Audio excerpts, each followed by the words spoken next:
So yung text po na gusto ko pong i-share po sa inyo ngayong umaga ay manggagaling po doon sa passage na binasa po sa atin kanina ng ating kapatid from Titus chapter 2 verses 1 to 5. So if you have your Bibles with you, please turn with me doon po sa Titus chapter 2 verses 1 to 5.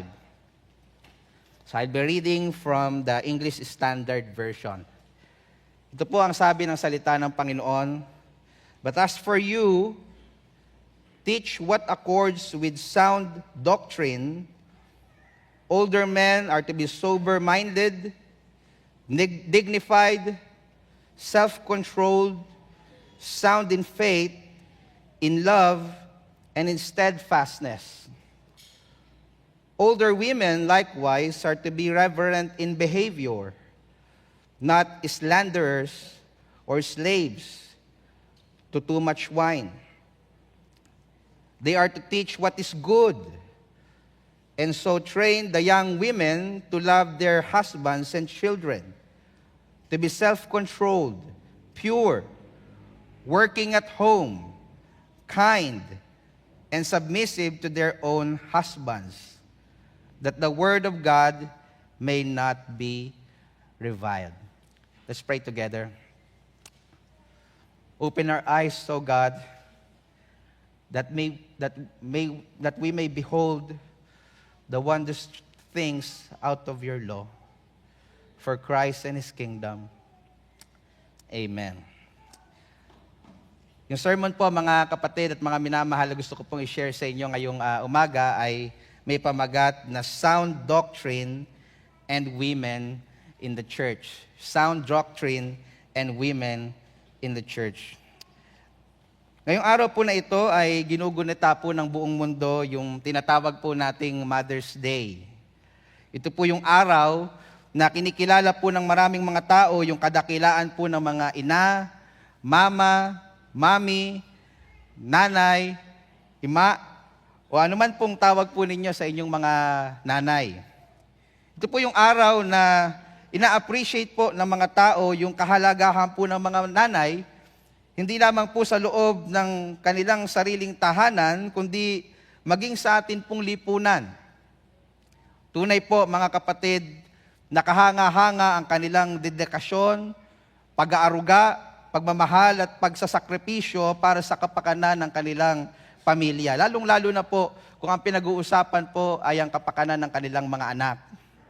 Ang sabi nga po sa isang tula na isinulat ni Joanna Fuchs na sumasalamin po sa ganitong diwa, and I quote, "How did you find the energy, Mom, to do all the things you did? To be a teacher, nurse, and counselor to me when I was a kid. How did you do it all, Mom? Be a chauffeur, cook, and friend. Yet find time to be a playmate, I just can't comprehend. I see now it was love, Mom, that made you come whenever I'd call. Your inexhaustible love, Mom, and I thank you for it all." End of quote. Ngunit ang kahalagahan po ng mga nanay ay hindi lamang po umiikot sa apat na sulok ng atin pong mga tahanan. Sila din po ay mahalaga maging dito po sa ating iglesia, or to make it more personal, sa Kalulot Baptist Church, and in fact, hindi lamang po sa church na ito, maging po sa buong sanlibutan. Sila po ay mayroong napakahalagang papel upang maprotektahan at maisulong ang gospel, and because of that, masasabi po natin na ang kanila pong tungkuling ito ay mayroon pong eternal value, hindi lamang po sa kanilang pamilya, kundi sa mga taong nakapaligid po sa kanila. Ganyan po yung matututunan po natin sa mga talatang atin pong pinag-aaralan ngayong umaga. Dito po, mababasa po natin na nagbibigay po ng specific instructions si Apostle Paul para po kay Pastor Titus na turuan po ang bawat individual sa church. Older men, older women, younger men, and even the bond servants. Sila po ay, si Titus po ay inaatasan ni Apostle Paul na turuan na mamuhay sila ng meron pong kabanalan. Ang sabi po again sa verse 1 ng chapter 2 ng Titus, "But as for you, Pastor Titus, teach what accords with sound doctrine." You'll notice, mga kapatid, na nagsimula po yung verse 1 sa salitang but. This implies na meron pong contrast na ginagawa po dito si Apostle Paul. And if you will read chapter 1, verses 10 to 16, mababasa niyo po dyan na in-expose po ni Apostle Paul yung mga masasamang pag-uugali po ng mga false teachers doon po sa island ng Crete, kung saan po nagpapastor si Pastor Titus. According po doon po sa chapter 1, verse 16, sa context po ng talata ng atin pong pinag-aaralan, and I quote, "They profess to know God, but they deny Him by their works. They are detestable, disobedient, unfit for any good work." So pagdating po sa chapter 2, verse 1, sinabi po ni Paul kay Titus, "But as for you, teach what accords with sound doctrine." Gusto po ni Apostol Pablo na ituro ni Pastor Titus sa church na wag po nilang parisan yung mga false teachers na mga nagbabanal-banalan lang. Sinasabi po nilang sila po ay mga makadiyos, ngunit namumuhay naman po sila na gaya ng mga dyablo. Sinasabi po nilang sila ay mga alagad ng liwanag, ngunit sila po ay namumuhay bilang mga kampo ng kadiliman. So sinasabihan po sila ni Apostol Pablo, o sinasabihan po ni Apostol Pablo si Titus, na mangaral siya ng may buong tapang at mayroong buong otoridad na ang church ay hindi lamang po dapat lumaki ang ulo sa dami ng kanilang nalalamang doktrina, kundi dapat nilang matutunang i-apply, ipamuhay ang mga natututunan po nila mula sa salita ng Diyos. They must walk the talk and they must preach they must practice what they teach. Now mga kapatid, saan po nanggagaling dito si Apostle Paul? Bakit po ganoon kadiin? Bakit po ganoon niya ine-emphasize at inihikayat si Titus na ituro po sa mga believers sa Crete yung mga bagay po na ating pinag-aaralan?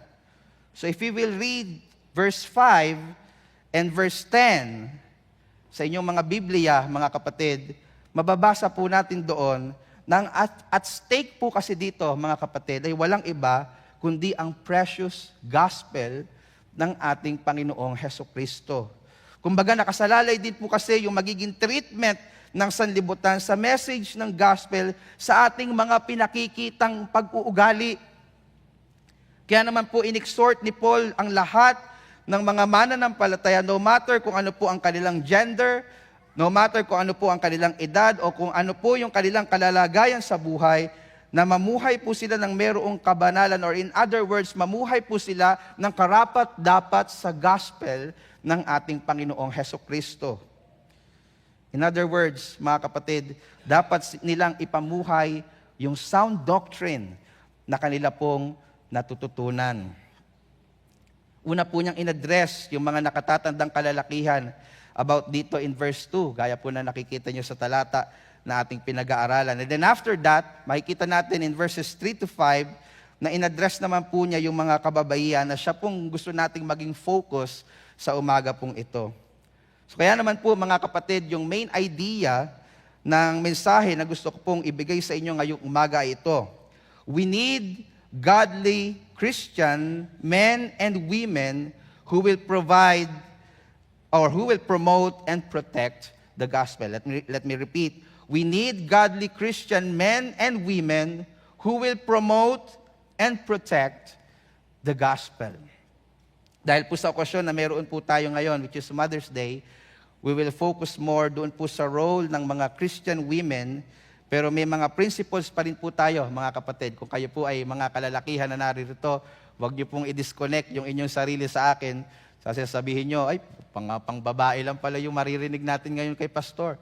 So huwag niyo pong i-disconnect, mga kapatid, kasi marami din po tayong mga principles na makikita po dito na pwede nating i-apply sa ating mga buhay para makatulong tayo to promote and protect the gospel of our Lord Jesus Christ. So here are specific ways how Christian women can promote and protect the gospel. Number one, by living a life worthy of the gospel. Yan po yung ating gustong unang pag-aralan mamaya. And then, by discipling the next generation to live a life worthy of the gospel.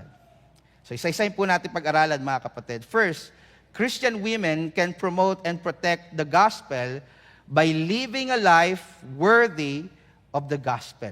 By living a life worthy of the gospel. Nakita po natin yan sa unang part ng verse 3.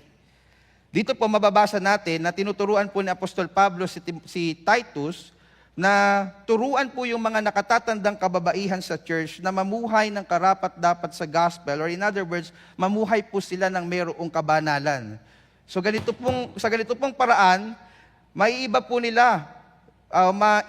sila sa mga ipokritong mga bulaang tagapagturo at mapapangalagaan po nila yung reputasyon ng gospel. At hindi lamang po yun, maisusulong pa po nila ito kung magiging maingat po sila sa paraan ng kanila pong pamumuhay.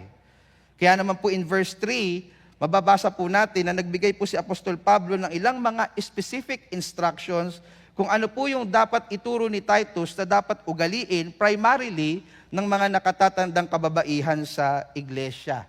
Again, ang sabi po doon sa verse 3, older women. So dito, nabasa po natin yung pangunahing kinakausap, yung pangunahing pinatutungkulan o ina-address ni Apostle Paul sa talata pong ito. Sila daw po ay mga older women. Presbytes, or literally an aged women. Sa sulat po ni Apostle Paul kay Philemon, particularly in verse 9, tinawag po niya yung kanyang sarili doon na old man, which is the same Greek word na ginamit po niya in verse 2 pertaining to the older men in the churches in the island of Crete. Noong panahon pong iyon, si Apostol Pablo po ay nasa early 60s na ng kanya pong buhay. So having that background in mind, mga kapatid, masasabi po natin na nasa around ganong edad din po yung ina-address po ditong mga kababaihan ni Apostle Paul kung titingnan po at pag-aaralan natin yung verse 3. So if you're around that age, umamin na po kayo. If you're around that age, ito po yung mga tagubilin ni Apostle Paul na dapat po ninyong gawin, na dapat po ninyong ipamuhay. But I really believe, mga kapatid, mga minamahal, na kahit hindi pa po kayo kabilang sa mga senior citizen, or in fact, kahit hindi nga po kayo kababaihan, you can apply this principle sa buhay po ninyo bilang mga Kristiyano, bilang mga mananampalataya. Then he goes on in verse 3, ang sabi niya, older women likewise. Nakita niyo po yan? Likewise. Ginamit po ni Apostol Pablo yung word na likewise sapagkat gusto pong sabihin ni Apostol Pablo na kung paanong hinihikayat po niya yung mga nakatatandang kalalakihan in verse 2 na mamuhay ng may kabanalan, na mamuhay ng meron pong takot sa Diyos, gayon din po niya hinihikayat yung mga nakatatandang kababaihan dito po sa verse 3. In other words, mga kapatid, ang utos po na mamuhay tayo ng merong kabanalan, na mamuhay po tayo ng merong takot sa Diyos, ay hindi lamang po para sa mga pastor at mga church leaders sa church. Hindi lamang po ito para sa mga leaders ng ating mga tahanan, namely, yung mga asawa po ninyong lalaki. Ito po ay utos maging sa mga kababaihan sa iglesia. And in this particular case, mga kapatid, sa mga nakatatandang kababaihan sa iglesia. Now, ano po ba yung atas, mga kapatid, sa kanila ni Apostol Pablo? Or if I will make it more personal, mga kapatid, ano po ba ang atas ng salita ng Diyos sa mga nakatatandang kababaihan dito po sa Kalulot Baptist Church? Una pong binanggit dito is to be reverent in behavior. Reverent in behavior. O maging kagalang-galang po kayo, mga kababaihan, sa inyong pag-uugali. Kumbaga, mga kapatid, tinuturo po dito ni Apostle Paul na yung magiging basis daw po ng mga tao na nakapaligid po sa kanila kung bakit po sila igagalang, ay hindi po nakabatay kung ano po ang meron sila panlabas, kundi kung ano po sila o sino po sila sa panloob. Hindi lang po sila igagalang dahil sila po ay matanda ang kanilang edad, kundi dahil sila ay mga matatandang meron pong pinagkatandaan. Hindi lang po sila igagalang dahil sa dami po ng kanilang mga ari-arian na pwede po nilang ipamana, kundi dahil po sa mga mabubuting asal na nakikita po sa kanila. Hindi lang po sila igagalang dahil po sa taas ng kanilang mga pinag-aralan, kundi sa lalim ng kanilang karunungan sa salita ng Diyos. Hindi lang po sila igagalang dahil sa ganda ng kanilang postura, dami ng kanilang mga alahas at tatak ng kanilang mga kasuotan. Igagalang po sila dahil sa kadalisayan ng kanilang mga puso at pamumuhay ng markado ng kabanalan. Mga kapatid, may mga ibang factors po kasi kung bakit iginagalang tayo ng mga ibang tao sa paligid po natin. Minsan ginagalang po tayo dahil po sa posisyon o opisinang meron po tayo. Like for example, kung ikaw ay pastor, ikaw ay may nakakabit na engineer sa iyong pangalan or doktor or lawyer ka. Minsan po, ginagalang tayo ng tao dahil po sa estado ng ating pamumuhay. Halimbawa, meron tayong kotse, malaki po yung ating bahay, o marami po tayong kayamanan, o marami po tayong pera. O kaya naman po, dahil sa maganda po ang ating itsura. Gwapo tayo, maganda kayo, mga kababaihan. Pero mga kapatid, hindi po sa mga bagay na iyan ang nais ni Apostol Pablo na maging dahilan po ng mga tao sa paligid natin kung bakit po nila tayo igagalang. Nais po ni Apostol Pablo na kung igagalang man tayo ng mga tao sa paligid natin, iyan po ay dahil sa ganda ng ating mga pag-uugali. Na tayo ay Kristiyano sa puso at hindi Kristiyano lang sa nguso. Na tayo po ay namumuhay ng merong integridad. Na tayo po ay namumuhay na hindi nabibili ang ating prinsipyo. Kung gagawin po nating aplikable sa panahon natin ngayon, tayo ay namumuhay ng hindi nabibili ang ating mga boto. Na tayo po ay mga taong mataas ang moral. Na tayo po ay mga taong namumuhay ng merong napakalaking pagmamahal at paggalang sa Diyos. Ganyan po yung nais ng Diyos, mamuhay ang mga nakatatandang kababaihan sa Kalulot Baptist Church and by way of application sa lahat ng mga nagpapakilalang Kristiyano in this room. Naalala ko po yung laging tagubilin sa akin ng aking mentor na si Pastor Eric Hernandez.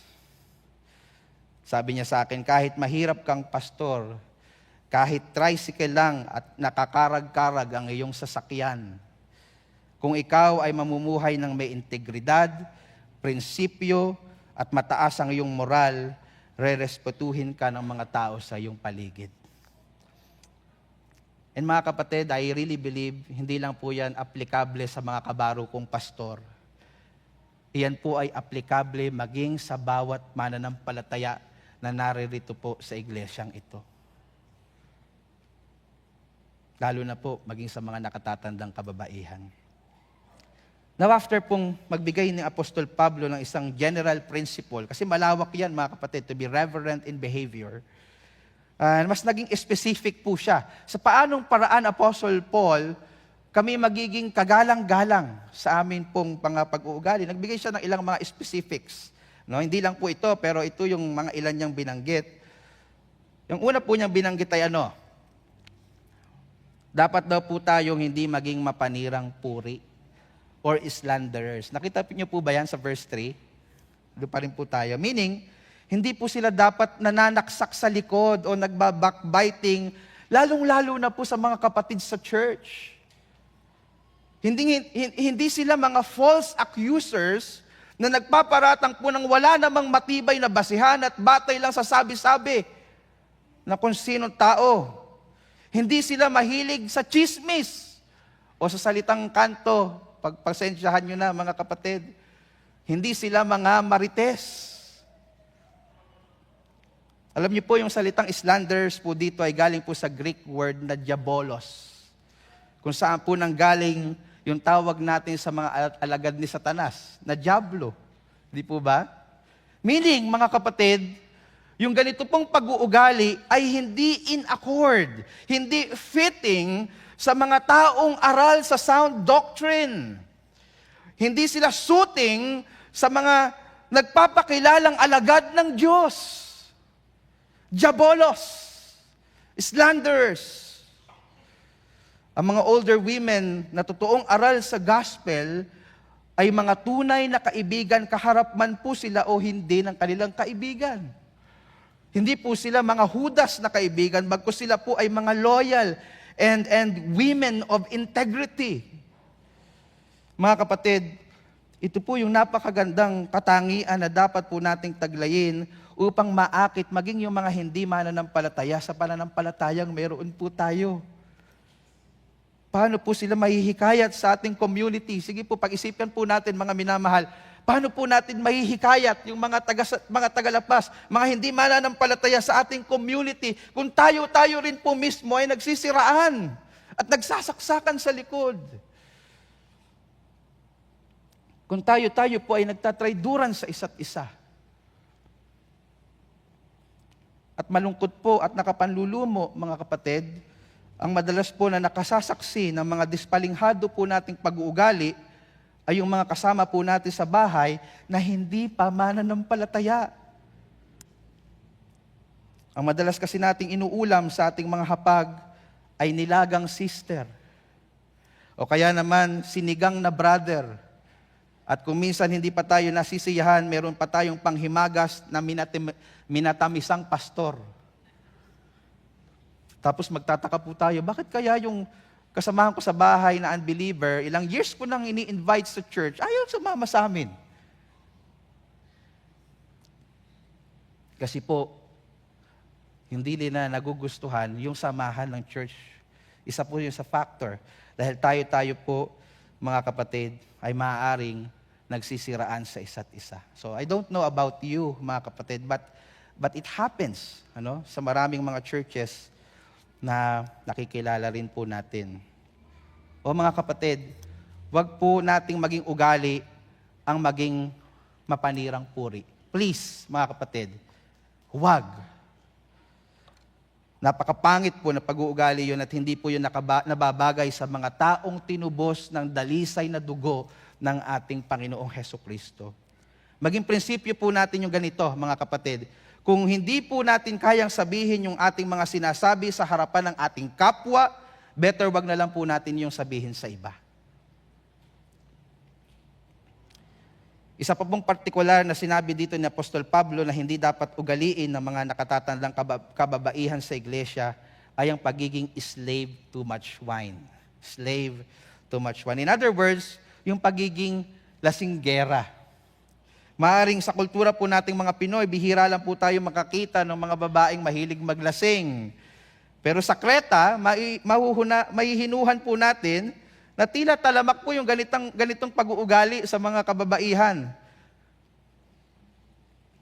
So marami pong mga kababaihan, mga kapatid dito sa lugar na pinagpapastoran ni Titus na walang kontrol sa pag-inom ng alak. Sabi nga nung iba, yung hindi nagtitira ng pang-uwi, na halos gumapang na at matulog sa kalsada imbis na maghanda po ng kanilang hapunan at maglinis ng kanilang tahanan. Maaring sinasabi po ng mga kababaihan na narin, ako, pastor, hindi na ako yan. Yung nga lang pong maamoy ko yung alak eh. Hindi na po ako, nasusuka na po ako, yung papukayang iinumin ko. Manapa, pastor, yung marites, sige, tanggap ko. Pero yung iinom po ako ng alak, never in my entire life.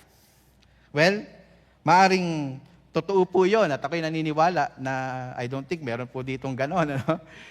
Pero kahit wala kang control kahit wala kang, hindi mo gusto minom ng alak, hindi ka kamukha ng mga babae naririto na walang control sa paglalasing, wala ka namang control halimbawa sa pag-order ng Shopee at Lazada, na kahit hindi naman po masyadong kailangan, na-add to cart po natin.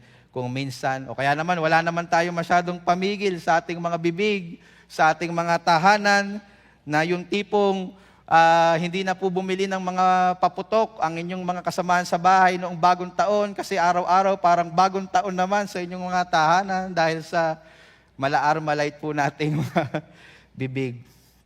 Mga kapatid, lalo na po sa mga kababaihan na naririto, ang atin pong makikita dito, magkaroon po tayo ng self-control. Kasama po yan upang tayo po ay makapamuhay ng may kabanalan at kagalang-galang. Hindi lang po yan aplikable sa alak. Aplikable po ang self-control sa lahat na bahagi ng ating buhay. So narito po mga kapatid yung ilan sa mga bagay na dapat nating ugaliin, especially ng mga nakatatandang kababaihan sa iglesia. Be reverent in your behavior, and do not be slanderers or slaves to much wine. Mahalaga po yung pamumuhay ng may kabanalan ng mga nakatatandang kababaihan at maging lang lahat ng miyembro ng Kalulot Baptist Church upang sama-sama po nating mapangalagaan ang reputasyon ng gospel upang mas maging kaakit-akit pa po ito at hindi katitisuran sa mga tao sa sanlibutan. Kagaya po na makikita natin na tagubilin in verse 5. Pero hindi lang po doon natatapos, mga kapatid at mga minamahal. Mahalaga po dito, o mahalaga po ito upang maturuan din po natin yung mga susunod na henerasyon na sila po ay mamuhay ng karapat-dapat sa Ebanghelyo. And that will lead us to our final point. Another specific way how Christian women can promote and protect the gospel is by discipling the next generation to live a life worthy of the gospel. By discipling the next generation to live a life worthy of the gospel. Please note yung last part ng verse 3, mga kapatid. Ang sabi diyan, they, pertaining to the older women, are to teach what is good and so train the young women.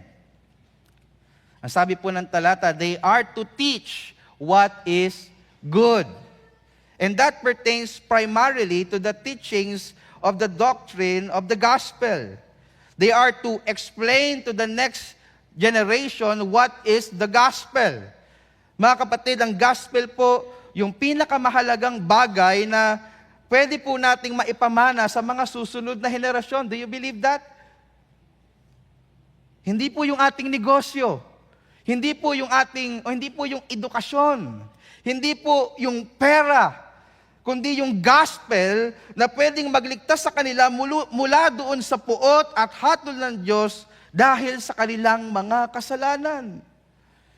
Ang sabi po nga po ni Jesus Christ, alam kong pamilyar sa inyo to, and I quote, "For what does it profit a man to gain the whole world and forfeit his soul? For what can man give in return for his soul?" And if your answer to that question is nothing, then preach the gospel to the next generation. Ituro niyo po sa kanila na ang Diyos ay banal at matuwid na hukom at tayo pong lahat ay mga makasalanan. For all have sinned and fall short of the glory of God.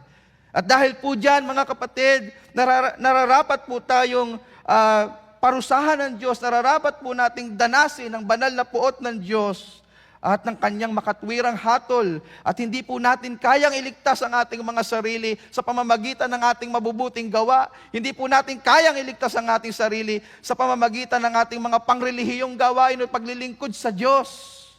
Ang tanging makapagliligtas po sa atin ay walang iba kundi ang anak ng Diyos na si Kristo Jesus na siyang namatay sa krus ng Kalbaryo upang tayo po ay tubusin, upang tayo po ay halinhan, upang tayo po ay magkaroon ng pampalubag loob sa Ama, upang tayo ay mapatawad sa ating mga kasalanan. At ang pangako po ng salita ng Diyos, kung sino man, no matter kung gaano ka makasalanan, no matter kung gaano kadilim ang iyong mga nakaraan, no matter kung ikaw ay sablay na tao, sabi nga po nila.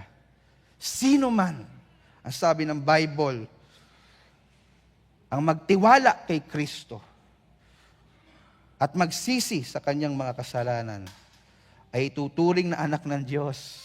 Patatawarin sa lahat ng kanyang mga karamihan at pamamanahan ng buhay na walang hanggan. Ito yung gospel, mga minamahal, na dapat po nating ipasa sa mga susunod na henerasyon. Dapat po nating ituro sa ating mga anak, sa inyong mga pamangkin, sa inyong mga apo, at sa susunod na henerasyon. Wala pong ibang hope ang tao sa lahat ng rehenerasyon, kundi ang gospel. Gospel, gospel, gospel. We need to preach the gospel to the next generation. We need women, we need mothers, lolas, titas that would teach the gospel. Napakahalaga po ng inyong tungkulin, dear sisters in the Lord, upang maipromote ang gospel sa susunod na generation. Ngunit hindi po doon nagtatapos, mga kapatid. Ang sabi pa po ni Apostle Paul in verses 4 to 5, and I quote, "And so train the young women to love their husbands and children, to be self-controlled, pure, working at home, kind, and submissive to their own husbands, that the word of God may not be reviled." Ang mga nakatatandang kababaihan po dito ay tinuturuan ni Pablo na hindi lang ituro ang gospel, kundi maging yung mga implications po nito. Tinuturo dito ni Pablo sa mga nakatatandang kababaihan sa iglesia na hindi lang ituro ang mensahe ng gospel, kundi ipakita din yung kapangyarihan na nito sa kanilang mga buhay. Ang sabi nga po sa context, particularly in verses 11 to 12, kung tatalong po kayo dun sa chapter 2, verses 11 to 12, and I quote, "For the grace of God has appeared, bringing salvation for all people, training us to renounce ungodliness and worldly passions, and to live self-controlled, upright, and godly lives in the present age." End of quote. Mga kapatid, the gospel doesn't promote licentiousness. Instead, it teaches us and empower us to live in holiness. At ganyan po dapat i-disciple ang ng mga older women, ang mga younger women, and by way of application, yung mga nakatatandang lalaki sa iglesia, maging babae sa iglesia, sa mga nakababatang henerasyon. Dapat po nating turuan, dapat po natin silang gabayan, dapat po na maging modelo po tayo sa mga susunod na henerasyon. Paano po mamuhay ng karapat-dapat sa ebanghelyo ng ating Panginoong Hesukristo. Older women must train younger women to love their husbands and children, to be self-controlled, pure, working at home, kind, and submissive to their own husbands. I wish we have more time to expound all of this, but I think you're getting the point, mga kapatid. Makakatulong po ang mga kababaihan at maging ang mga kalalakihan para sa progress ng gospel at maprotektuhan ang reputasyon ng gospel, kung hindi lang po natin sasarilinin yung ating mga natututunan. Makakatulong po kayo, dear sisters in the Lord, kung inyong i-disciple yung mga susunod na henerasyon sa pamamagitan ng pagtuturo at pagiging magandang halimbawa po sa kanila. Ganyan po yung makikita nating pinanggagalingan ni Apostle Paul sa last part ng verse 5. Sabi po doon, that the word of God may not be what? May not be reviled. Meaning, mga kapatid, kapag po pala hindi tayo namumuhay ng karapat-dapat sa gospel, hindi tayo namumuhay ng may kabanalan, napipindasan ng sanlibutan yung gospel na ating pinapangaral. In that way, hindi po natin napoprotektahan yung reputasyon ng gospel. In fact, nagiging kasiraan pa po tayo. But kung tayo po ay magtutulungan upang makapamuhay ng karapat-dapat sa ebanghelyo, nagiging kaakit-akit ang gospel maging sa mga mata ng hindi mananampalataya. Yun makikita natin sa verse 10, hindi po ba? Na-adorn yung gospel. In that way po, makakatulong po tayo upang mag-progress ang gospel at marami pa pong umaakit na sumampalataya po dito. Mga kapatid, we need godly Christian men and women who will promote and protect the gospel of Jesus Christ. And we will be able to do that by living a life worthy of the gospel and by discipling the next generation to live a life worthy of the gospel. Dear sisters in the Lord, you play a vital role and are called to actively take part. Hindi po ito kaya ng pastor lang, mga kapatid. Hindi po ito kaya ng mga church leaders lang dito sa Kalulot Baptist Church. Kailangan po ang tulong ng mga kababaihang gaya po ninyo. No? Ulitin ko, yung sabi ko sa introduction, hindi lang kayo mahalaga sa 4 na sulok ng inyong tahanan. Mahalaga kayo sa iglesia. No? We honor you because of that importance na kailangan yung gampanan for the sake of the gospel. Gawin po natin itong lahat. Ano? I'm talking also to the mga kalalakihan na naririto. Let's all do this for Christ and His kingdom. Nothing more and nothing less. Again, Happy Mother's Day po muli sa bawat isa. God bless Kalulot Baptist Church. Let's go to the Lord in prayer. Our gracious and Heavenly Father, thank you so much for this wonderful opportunity to share the gospel of our Lord Jesus Christ sa church po na ito. I pray na ito po ay maging blessing sa bawat isa. Help us, O Lord. Give us grace na maisapamuhay po namin itong mga natutunan po namin mula sa inyong mga salita. We need you, Lord. Help us in the name of our Lord Jesus Christ. Amen. God bless po.